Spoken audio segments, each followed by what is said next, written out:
Carros, motos e pedestres voltam a circular pela Avenida 15 de Novembro. A abertura é temporária e visa melhorar as condições dos comerciantes da região. Polícia Militar aumenta policiamento até o Natal. O objetivo é dar segurança para lojistas e consumidores. Você é adepta das extensões de cílios? Então cuidado! 1/3 das mulheres estão tendo problemas com o acessório. Meio ambiente. O trabalho da Unicentro na recuperação de animais silvestres resgatados pela Polícia Ambiental. Essas e outras notícias você confere agora na segunda edição do Boletim 42.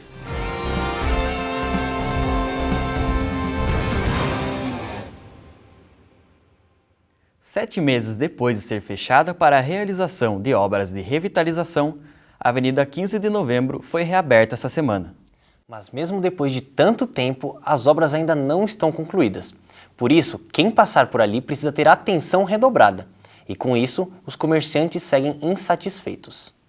A Avenida 15 de Novembro, que ficou interditada por 210 dias, agora está novamente aberta para a circulação de pedestres e veículos.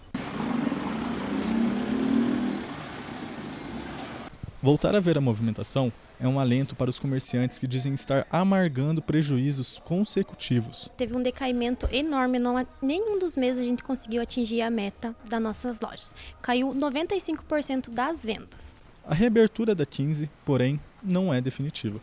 O Boletim 42 tentou entrar em contato com a Prefeitura a respeito do assunto. Porém, segundo a Secretaria de Comunicação, ninguém teria disponibilidade para nos atender. A resposta, em nota oficial, é de que as obras devem ser retomadas apenas em janeiro de 2025, já com a nova administração da cidade. A informação, segundo o texto, é de que a reabertura visa diminuir os impactos causados agora neste período de Natal para os comerciantes. A liberação é momentânea porque as obras ainda não estão concluídas. Falta, por exemplo, a sinalização da via. Por isso, nesse momento, a orientação é que pedestres, motoristas e motociclistas tenham atenção ao circular pelo local. Agora mesmo reparei que não tem placa sobre o Star, né? Fiquei em dúvida se podia estacionar aqui ou mais atrás, lá não tem uma orientação ainda bem completa. Por enquanto não dá para entender direito. O projeto é bom, mas a execução daí a gente vê muitos defeitos, muitos problemas. Dezembro, por conta das festas de fim de ano, é um mês em que as pessoas estão mais nas ruas e, sobretudo, consumindo mais. Por isso, para que as compras possam ser realizadas de maneira mais tranquila, a Polícia Militar aumentou o policiamento. A Operação Natal está sendo realizada em todo o Paraná. Com mais policiais e viaturas circulando pelas ruas, a PM espera simultaneamente coibir os furtos e roubos e aumentar a sensação de segurança de lojistas e consumidores. O patrulhamento é maior quanto maior for a aglomeração de pessoas e é intensificado nos finais de semana. Durante a semana, existe um reforço de algumas equipes, né? Não são muitos, até 2 equipes nós temos nos horários comerciais. Já se aproximando para o final de semana, sexta, sábado e eventualmente domingo, em dias específicos, aí nós aumentamos o número de equipes. Um dia de muita aglomeração nas ruas de Guarapuava, nesse período que antecede o Natal, é o da apresentação do Coral dos Anjos. A exibição, que é uma tradição de fim de ano dos guarapuavanos, foi adiada por conta da chuva e remarcada para este domingo. As crianças das escolas municipais de Guarapuava apresentam a partir das 7 da noite, no Lago Municipal. O número de ambientes de inovação cresceu 160% nesse ano aqui no Paraná. Esse dado é uma demonstração de como instituições públicas, privadas e de pesquisa estão trabalhando juntas em prol da tecnologia e do empreendedorismo. Sobre esse assunto, nós vamos conversar com a repórter Ana Clara Gaspar. Oi, Ana, qual foi o comportamento de Guarapuava? Por aqui também teve crescimento? Oi, Vitor. Aqui em Guarapuava, 57 ambientes de inovação foram credenciados neste ano. Com isso, a cidade passou de 11 ambientes para 68. Estou aqui com o secretário municipal de Ciência, Tecnologia e Inovação, Sávio Denardi. Secretário, qual é a importância desses ambientes para o município? Ana Clara, ela é muito importante que mostra o fortalecimento do ecossistema.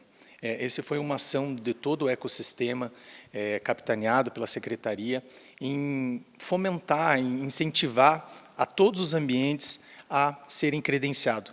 Porque com o credenciamento, a gente consegue trazer recursos para Guarapuava, recursos que não existiam em Guarapuava e vêm para contribuir ainda mais para a inovação. Quais são os principais projetos realizados por esses ambientes de inovação? Então, depende muito de cada ambiente. Com certeza, se tem um ambiente mais voltado para a área educacional, ele vai também proporcionar específico para a educação. Se for para um parque tecnológico, ele vai impulsionar as ações do parque. E o importante é que Guarapuava se consolida como um polo de inovação, vem mostrando sua força e sua união no ecossistema. E como o aumento na quantidade desses espaços e desses ambientes ajuda no desenvolvimento de Guarapuava? Através de mais recursos, né? A gente traz mais recursos, mais pessoas habilitadas a treinar outras pessoas. Mesmo o exercício do próprio ecossistema em fazer o credenciamento, que todo mundo às vezes tem receio em não fazer, por não ter a capacidade técnica, mas em grupo, com o ecossistema, isso ficou mais fácil. Todos foram se unindo, tirando dúvidas, para que todos pudessem estar habilitados. Agora é trazer recursos para Guarapuava. Obrigada, secretário. Ana Clara Gaspar para o Boletim 42. No próximo bloco, Câmara Municipal institui a Semana de Sensibilização da Perda Gestacional, Neonatal e Infantil. E ainda, o trabalho da Unicentro na recuperação de animais silvestres.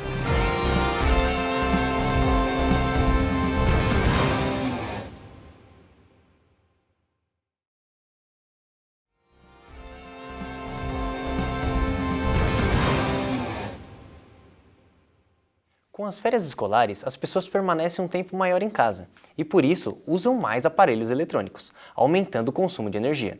No Paraná, no ano passado, esse crescimento foi de 3,5%. Por isso, o Boletim 42 separou algumas dicas para a gente tentar diminuir o consumo e o valor da conta. Ar-condicionado, ventilador, videogame, TV. Tudo ligado ao mesmo tempo e por mais horas ao longo do dia. Com isso, no final do mês, o consumo de energia aumenta. Algumas medidas simples, porém, ajudam a minimizar o impacto. Aproveite a luz natural. Durante o dia, nada de lâmpadas acesas. Se o ar-condicionado está ligado, feche todas as portas e janelas. Nos dias quentes, passe a regulagem do chuveiro para a opção verão. E a principal é, atenção à geladeira.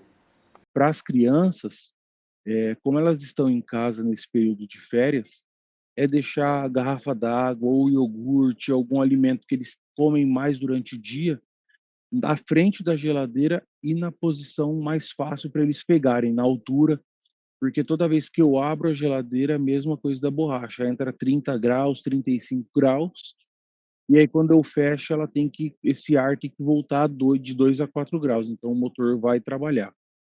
Guarapuava, a partir do ano que vem, vai ter no calendário municipal uma semana dedicada à sensibilização sobre a perda gestacional, neonatal e infantil.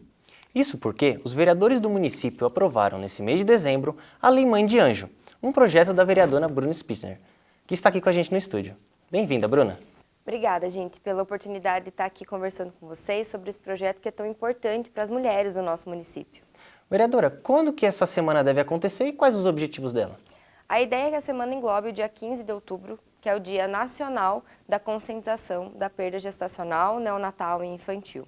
E o objetivo maior dessa semana é a conscientização não só da sociedade, mas principalmente dos profissionais de saúde, que atuam na rede básica, que atuam nos hospitais, que atuam inclusive na rede particular. A gente recebeu diversos relatos de mulheres que foram hostilizadas nesses ambientes depois de ter uma perda, um aborto espontâneo. Então, a gente precisa acolher essas mulheres porque é um momento de muita dor e é um luto que ainda é relativizado pelas pessoas por ser, muitas vezes, ocorrer ali até a 12ª semana de gestação, que ainda é um início, né, do período gestacional dessas mulheres. Vereadora, e como surgiu a ideia desse projeto que agora é lei? Enquanto vereadora e procuradora da mulher, nós acompanhamos diversas mulheres que passaram por algum tipo de violência obstétrica dentro dos hospitais. E muitas relatavam, inclusive, a dificuldade do atendimento nesses casos. Não só nos casos do parto mesmo, né? Ali do horário, enfim, da chegada no hospital, do acompanhamento, delas poderem ter um acompanhante, principalmente, dentro da sala de parto. E aí elas vieram contar para nós que quando elas tiveram perdas gestacionais, elas foram hostilizadas. Então veio dessa ideia, dessa rede que a gente acompanha dessas mulheres através da Procuradoria da Mulher, para a gente poder capacitar esses profissionais da saúde que atendem essas mulheres lá na ponta. E vereadora, como que esse projeto vai impactar tanto a vida das mães quanto das famílias que perderam o bebê durante a gestação ou logo após o nascimento? Essa é uma perda inimaginável para uma família, né? E mesmo que seja logo no início da gestação, esse aborto espontâneo, ele é um trauma para essa mulher, né? Ela acha que, às vezes, ela nunca mais vai conseguir ser mãe, ou quando ela engravida novamente, ela passa por esse período de ansiedade, com medo de acontecer o que aconteceu antes. Então, a ideia é que essa mulher, assim que ela saia do hospital, muitas vezes elas precisam passar pela curetagem ali para poder fazer a limpeza do útero, né? Elas já saiam com encaminhamentos para acompanhamento de, no mínimo, 3 meses pela psicóloga da rede de atenção básica aqui do município. Porque o atendimento psicológico é o essencial para que essa mulher consiga se recuperar para, posteriormente, tentar uma nova gestação. Obrigado, vereadora. Muito obrigado.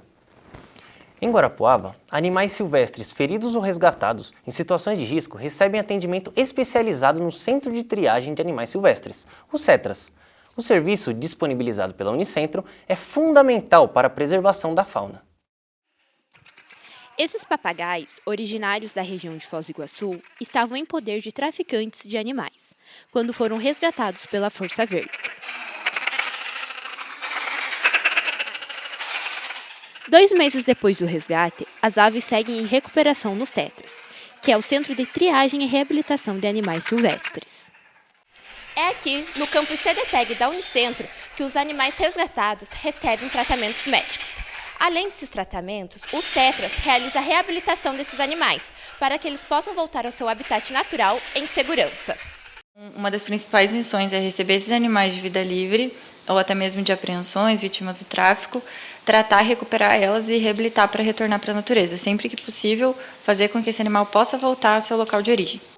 Em mais de 20 anos de funcionamento, o CETRAS já atuou na recuperação de diferentes tipos de aves, répteis e mamíferos, como gambás, cachorros do mato e lobos-guará. O tanto que chega de filhote e principalmente aves.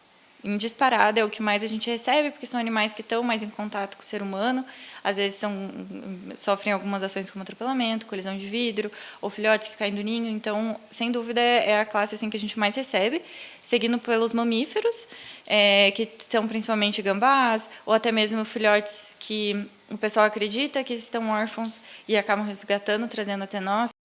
A maior parte desses animais chega ao centro trazida pela Polícia Ambiental. Chega bastante bicho novo todo dia, casos novos todo dia. Bastante denúncias, tem bastante, principalmente nessa época de final de ano, né? E agora também os animais eles estão aparecendo bastante na região urbana. Então a gente tem até uma parceria com o CDTEG, o CETRAS, onde a gente leva esses animais para serem atendidos lá, geralmente quando estão feridos.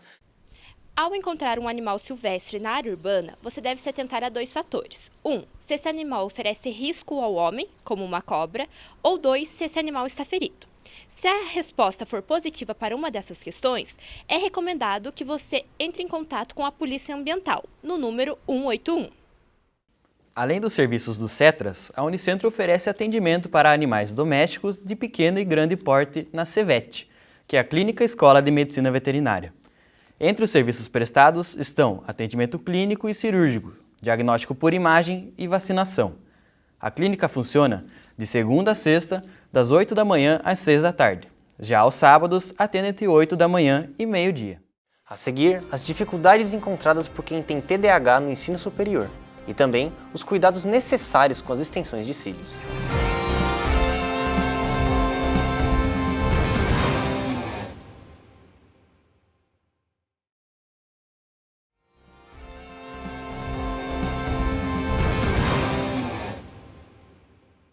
Destacar o olhar é o objetivo de muitos procedimentos estéticos ou produtos de beleza. Um exemplo são as extensões de cílios. O problema é que mais de 1/3 das mulheres que optam por esse tipo de técnica para conquistar um olhar poderoso estão apresentando algum tipo de doença ocular. Cílios definidos e volumosos estão entre as tendências do mercado da beleza. Vanessa é uma das mulheres que não resistiu à possibilidade de ter, todos os dias e sem esforço, esse olhar mais glamouroso. Há 2 anos, ela faz com regularidade o procedimento estético chamado de extensão. A esteticista já considera os cílios mais longos parte da sua identidade. Sim, para mim é muito importante a extensão de cílios, porque como mulher, a autoestima, eu acho que é o mais importante para a gente conseguir o dia a dia da gente, né, tá se sentindo bem. A praticidade e o apelo estético da extensão de cílios conquistaram as mulheres, mas conforme cresce a busca por esse olhar realçado, aumentam também os relatos de pessoas que tiveram problemas ocasionados pelo procedimento. A estimativa é que 40% das usuárias de extensão de cílios apresentam algum tipo de reação alérgica, inflamação ou doença ocular. Tanto os fios quanto as colas podem causar algumas alergias, né? Mesmo pessoas que já fizeram várias vezes podem causar alergias. Além disso, inflamação das glândulas, e isso pode gerar algumas outras complicações.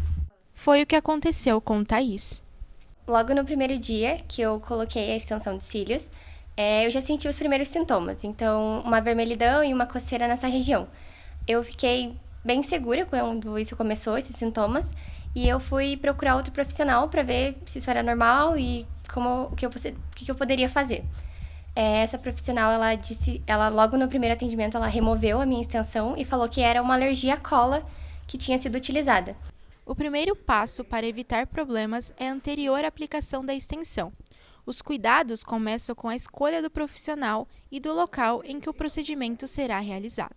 Primeiro fazer em um local, né, com boa higiene, com produtos recomendados pela Anvisa.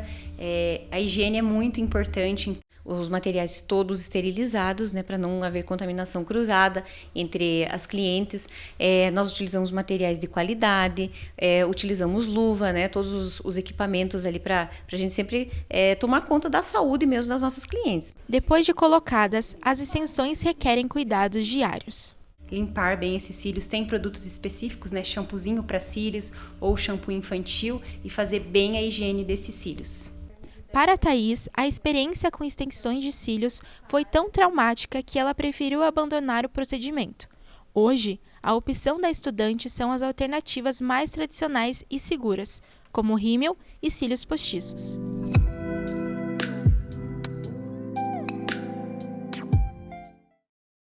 A Unicentro realiza, no próximo sábado, a primeira jornada regional em reabilitação física. A expectativa dos organizadores é melhorar a qualidade de vida de quem precisa de órteses e próteses. Sobre esse assunto, nós conversamos com a repórter Ana Júlia Moreira. Oi, Ana. Bom dia, Leandro. Isso mesmo. O evento será realizado no campus CDTEC. Eu estou aqui com o coordenador do evento, o professor Cristiano Walter de Farias. Professor, por que um evento sobre reabilitação? Então, a reabilitação física é uma coisa que envolve todas as partes do cuidado do paciente. Então, após uma internação, após um evento que acontece com o paciente, um trauma, um acidente, esse paciente não necessariamente sai do hospital, sai do serviço de saúde pronto para seguir a sua vida diária, as suas atividades no dia a dia. Então, a gente precisa realmente falar sobre isso, abordar esse tema e trazer esse paciente, esse indivíduo, do acontecido, do ocorrido, do ambiente hospitalar, de volta para o mercado de trabalho, de volta para a sociedade. Então, a reabilitação ela engloba tudo isso e conversar sobre o tema, abordar o tema, falar sobre pessoas com deficiência, sobre a inserção dessa população também no mercado de trabalho é algo importante, é algo interessante. E o projeto do qual eu faço parte, o projeto Órtese e Prótese, nós trabalhamos com isso, gostamos muito de trabalhar com isso a propósito e queremos trazer realmente esse tema para a discussão. E quem que pode participar desse evento? Então, o público-alvo do evento são profissionais de saúde no geral, da 5ª e da 6ª Regional de Saúde, que contempla os municípios próximos aqui de Guarapuava e próximos de União da Vitória, que são os municípios que o projeto Órtese e Prótese atende, que nós somos a referência para esses municípios. Então, isso acontece, um paciente tem uma amputação lá em Paula Freitas, região da União da Vitória, vem para Guarapuava conosco para fazer esse atendimento. Então, por isso que o foco são nessas 2 regionais de saúde e de profissionais, tanto da enfermagem, como da medicina e da fisioterapia, que são os profissionais mais próximos realmente do tema e que podem encaminhar para o nosso serviço. E como que você acredita que essas discussões vai melhorar a qualidade de vida de quem precisa dessas órteses e próteses? É para inserir mesmo eles nesse mercado de trabalho? E isso não só inserir no mercado de trabalho, mas na sociedade como um todo. Ele conseguir sair de casa, ele conseguir, às vezes a gente recebe muito paciente acamado, paciente com amputação, não só de uma das pernas, bilateral, e ele não consegue, às vezes, nem sair de casa, nem voltar a atuar em sociedade. Então, não só pensando no mercado de trabalho, mas na atuação na sociedade em si. Tendo os profissionais conhecendo cada vez mais o serviço do ambulatório, o ambulatório já está em atuação há muito tempo, mas fazer com que esses profissionais conheçam também o ambulatório, saibam como encaminhar, quando é necessário. Há situações que não é tão óbvio que esse paciente precisa realmente de um serviço do acompanhamento multiprofissional de reabilitação. Então, instruir os profissionais, capacitar os profissionais e, aos poucos, ir mostrando cada vez mais o nosso trabalho. Acredito que vai ajudar muito as pessoas que realmente precisam todos os municípios aqui da região. Muito obrigada, professor. Ana Júlia Moreira, para Boletim 42. Entre 5% e 8% da população mundial tem TDAH, que é o transtorno de déficit de atenção e hiperatividade, segundo a Associação Brasileira de Déficit de Atenção.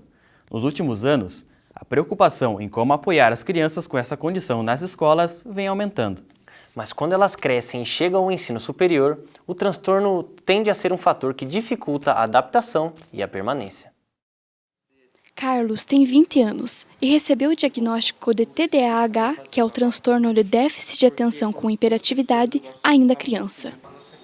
O jovem relata que a falta de foco causada pela condição afeta seu desempenho na graduação em arquitetura e urbanismo. Por ter TDAH, eu perco muito foco muito rápido. E durante as provas eu tenho certa dificuldade de conseguir prestar atenção para terminar todo o cálculo, vamos dizer assim, quando é necessário. O TDAH é um transtorno neurobiológico que tem causas genéticas. Alguns dos sintomas são falta de atenção, inquietação e impulsividade. O transtorno é considerado uma deficiência oculta, ou seja, uma condição que não é visível externamente. Mas, ainda assim, ela pode afetar as atividades diárias de uma pessoa, inclusive no ambiente acadêmico. Carlos já procurou por serviços de apoio na universidade, mas eles não foram eficazes para seu caso. Tem ali uma ajuda assim, para o pessoal, mas não para essa questão oculta, né? Então a gente fica bem perdido. Para mim, eu sinto que eu estou ficando muito para trás comparado com os outros. O estudante acredita que seu desempenho poderia ser melhor se a universidade oferecesse recursos extras de aprendizagem, como aulas gravadas e grupos de estudo. Sem essas alternativas, Carlos teve que encontrar métodos próprios para se concentrar melhor, como revisar o conteúdo em casa a partir de videoaulas online. Segundo o Ministério da Saúde, mais de 2 milhões de brasileiros têm TDAH. Essa condição afeta diretamente o rendimento dos universitários. Isso porque são comuns os episódios de esquecimento de prazos de entrega de trabalhos, de conteúdo e de faltas. Em casos extremos, o estudante com o transtorno pode até desistir da graduação.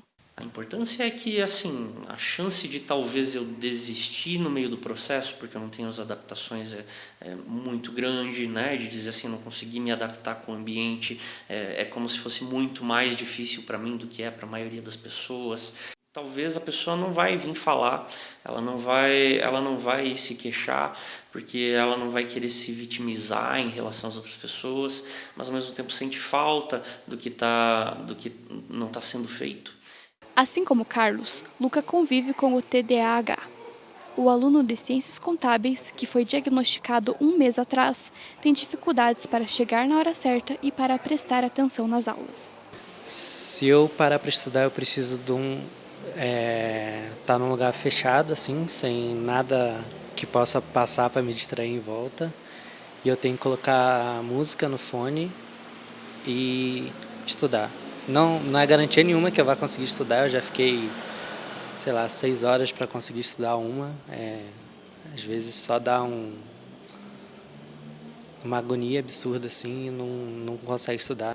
Apesar do transtorno impactar diretamente na rotina acadêmica, Luca não conhecia os serviços que a universidade proporciona para pessoas com deficiências ocultas. Entre eles estão o direito a tempo extra durante a realização de provas e o acompanhamento por tutores. Eu não sabia que em função do TDAH eu poderia pedir algum auxílio nesse sentido de fazer mais tempo de prova ou de repente abonar alguma falta. Sempre que eles chegam até nós, muitos já trazem algum diagnóstico, né, outros não, a gente encaminha, né, para que eles consigam, e aí a gente sempre solicita também, né, que eles já tragam para a gente, né, indicações para que, além da conversa, do relato dos alunos, né, eles possam indicar quais as necessidades cada aluno necessita para que a gente, né, possa estar atendendo cada um na sua especificidade. Nós fazemos uma organização do planejamento de atendimento, de como que esse aluno poderá ser atendido por nós aqui, tanto na questão psicológica, pedagógica, questão de saúde, né, e também de assistência social. E também nós trabalhamos com os departamentos e os professores. Nós trabalhamos também com organização individual dos alunos, né, adaptações curriculares, adaptações de prova. Cada universidade tem formas diferentes de apoiar os alunos com deficiências ocultas, como o TDAH. O importante é que os serviços sejam ofertados. A Alice, que é acadêmica de administração, logo que ingressou no ensino superior, foi atrás de conhecer seus direitos. Como tem o diagnóstico de TDAH desde adolescente, a estudante esperava que nem sempre conseguiria acompanhar o conteúdo das aulas. Por isso, quando ela ingressou na universidade, logo comunicou o transtorno e procurou conhecer que tipo de apoio poderia receber. Quando eu cheguei aqui foi um pouco mais difícil e me atrapalha assim no quesito de que, querendo ou não, a gente se sente meio impotente, vou assim dizer. Praticar atividades físicas é um hábito essencial para uma vida completamente saudável. O esporte faz bem tanto para o corpo como para a mente. Além disso, seus benefícios são sentidos no presente e têm consequências positivas no futuro. Ansiedade e depressão são problemas que afetam milhões de pessoas em todo o mundo. Só no Brasil, segundo a OMS, que é a Organização Mundial da Saúde, são 29 milhões de pessoas. Emily fazia parte desse grupo até encontrar na prática esportiva uma forma de acalmar os pensamentos. Quando eu comecei a praticar, eu estava desenvolvendo depressão e ansiedade. Então, com as atividades, principalmente o futevôlei, ele diminuiu bastante a minha ansiedade. Eu ficava, na verdade, ansiosa para jogar o futevôlei, porque eu sabia que isso ia melhorar. O que Emily sentiu no dia a dia, a ciência já comprovou e recomenda. A prática regular de atividades físicas ajuda a reduzir os níveis de estresse ao estimular a produção de 2 hormônios, a endorfina e a serotonina. Ambos são neurotransmissores que promovem a sensação de bem-estar. O esporte sempre faz bem, mas quando ele é realizado acompanhado, traz ainda mais benefícios. Isso porque modalidades coletivas fortalecem laços e criam uma rede de apoio emocional. Tem pessoas que só conseguem desempenhar a atividade física estando acompanhadas. Então, por isso que é muito legal, às vezes, a gente fazer um treino em dupla. Ou, tem um grupo que a gente se reúne toda semana para jogar um vôlei de areia. O próprio beach tênis estava aí super em alta. Para manter a saúde do corpo e da mente, a OMS recomenda que adultos pratiquem pelo menos 150 minutos de atividades aeróbicas por semana. Para crianças e adolescentes, a média indicada é 60 minutos diários. Quando você está com o córtex muito inflamado também, você diminui a capacidade cognitiva da pessoa. Então, quando você reduz o nível de gordura, a pessoa deixa de ser obesa, sobrepeso, então você já tem uma mudança fisiologicamente e aí você já tem uma melhora também até na parte cognitiva da pessoa. Foi o que aconteceu com Osiris.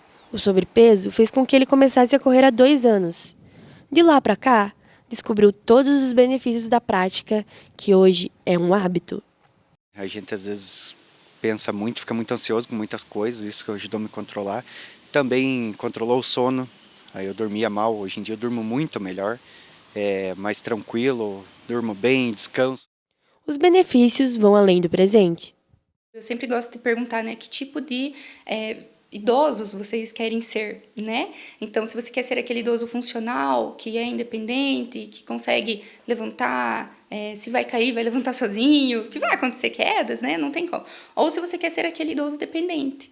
Então, pensando em longevidade, a atividade física ela é essencial para que lá na nossa velhice a gente tenha um melhor desempenho, questão cognitiva também, questão de foco, memória.